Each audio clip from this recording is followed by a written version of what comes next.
Hello, Deanna here, and thanks so much for being here.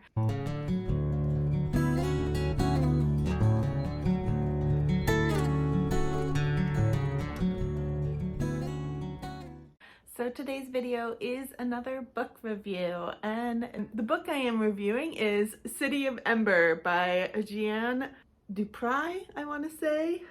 Jeanne, I apologize if I'm saying that wrong, but this is the book I will be reviewing, City of Ember, which is by Jeanne DuPrau. I do apologize if I'm saying that name wrong.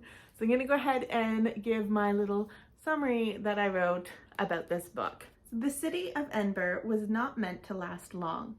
It was built with instructions for the residents to return to the world again. But somehow those instructions were lost. And now, more than 200 years after it was built, the city is starting to crumble. And the lights are flickering more and more, plunging the city into total darkness. With supplies and hopes running low, Doon Harrow is determined to find some answers. But his assignment isn't quite giving him the knowledge he hoped for. That is until his friend Lina Mayfleet finds an old message from when the city was built. With this now coded message from the builders, Doon and Lina try to decipher the message to try to save Ember once and for all, or be lost to the darkness forever. So I didn't know about this series at all until my son actually came home talking very excitedly about a book that he was reading with his classroom, and that was The City of Ember. He was so excited he would tell me all kinds of stories about how good this book was and how much he loved it, so that when Easter rolled around this year, he got it as a gift, and of course mommy just had to kind of take it for a little bit to give it a little read. And now, as you can see where my bookmark is, we're now reading it together so that he can read it again.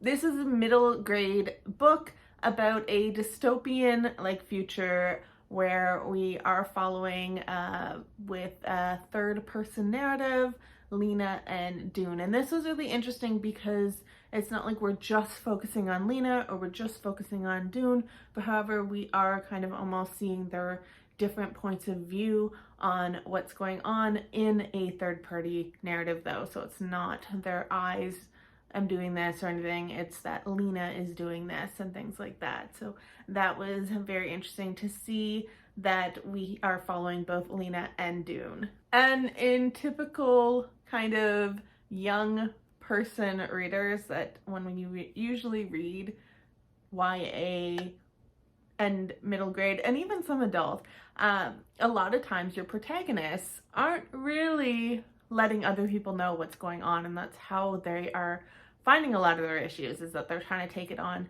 themselves and just work it out themselves. And Doon very much fits this to a T. Doon very much is trying to keep things very quiet and try to figure it out himself, whereas Lina does actually try to reach out, but with circumstances, things happen, of course.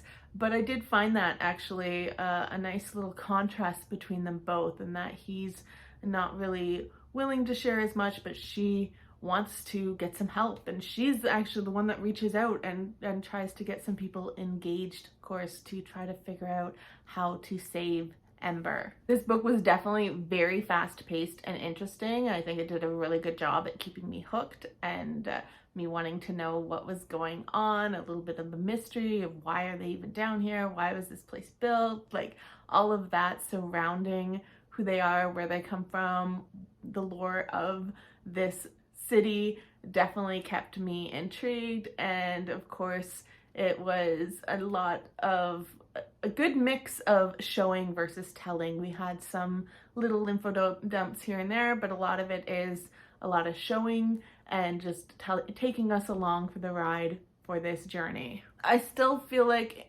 in regards to the characters in this book, I still feel like there are some characters that I just don't know as well We didn't really get to explore some of them as deeply. I think I got a good feeling for Doon, and Doon had a lot of character development, I think, in regards to some of his wants and what he's searching for, and a little bit of Lina too, but we've got a whole cast of secondary characters that sometimes I'm not quite sure where they all fit, and I feel like there's more room for development. And of course, this is a series as well. So this is just book one. So this is a book that is a trilogy with 3 books, and then it has a prequel as well to it. So it's a pretty decent sized little series.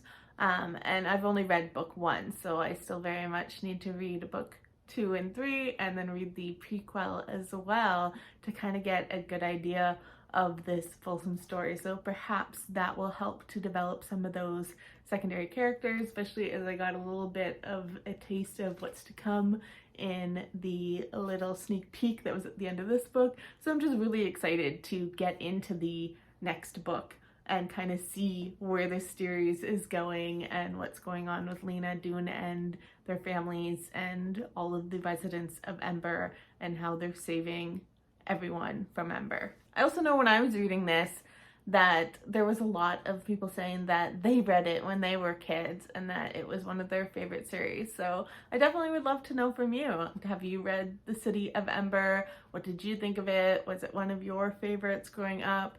Or were you like me, someone that didn't even know about it and are now hearing about it and maybe would like to give it a try? I say go ahead. If you like middle grades, you like a bit of dystopian future and a little bit of mystery, go ahead and give this one a read. I think it's really interesting and it just is a good little story. Very quick read in regards because it is a middle grade reader. So I gobbled this up pretty quickly and I can't wait to get into the next one in the series when I get my hands on it. So I gave it actually a 4.5 out of 5 star because I think it is really fun. It was a really good read. I do think there's some room for maybe more with what's to come to get some of those niggling questions kind of answered, but I did think it was a really delightful read and I hope you enjoyed if you read it. So that's going to be it for me. That was it. Just a short little quick review on The City of Ember. I hope you enjoyed. If you did, give it a like. I also did do a post on my blog as well, so I'll leave a link in the description below if you want to go ahead and check that out. I always appreciate that. Other than that, that's going to be it for me. So I hope you have a wonderful rest of your day, night, evening, whatever time it is, wherever you are. Thank you so much for being here. Take care of yourselves, and you will see me next time.